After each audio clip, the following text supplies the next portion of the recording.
পশ্চিম বাংলা দুনিয়ার সব থেকে ধনী জায়গা হতো, পুরো দুনিয়া একে সেলাম জানাতো। কিন্তু প্রথমে একে ইংরেজরা লুটলো, আর তারপর কারা সেটা নিশ্চয়ই আপনাদের বলতে হবে না। 17শো শতাব্দীতে বাংলা ভারতের জিডিপির প্রায় 50% দিত, আর ওয়ার্ল্ডস ইকোনমিতে 12% দিত। বাংলার সবচেয়ে বড় পরিচয় ছিল এর নিজস্ব তৈরি কাপড়, মলমল এবং রেশম। ইউরোপ, আরব এবং চীন পর্যন্ত সব জায়গাতেই বাংলার তৈরি কাপড়, স্পাইসেস, জিউট বিক্রি হতো, আর এই জন্যই কলকাতা তখন ভারতের রাজধানী ছিল। বাংলার মাটি এতটাই উর্বর ছিল যে বিশ্ব এখান থেকে সব থেকে বেশি কটন, ইন্ডিগো, ধান, আখ, মশলা, চাল পেত। কলকাতা পুরো বিশ্বের ট্রেড সেন্টার ছিল। ইউরোপের ট্রেডার্সরা তো বাংলাকে প্যারাডাইস অফ নেশন বলে ডাকতো।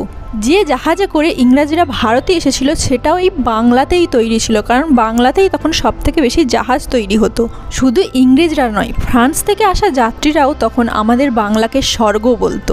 কিন্তু এখন একটা সব থেকে বড় প্রশ্ন হলো যে তাহলে বাংলার এখন এমন অবস্থা কি করে হলো?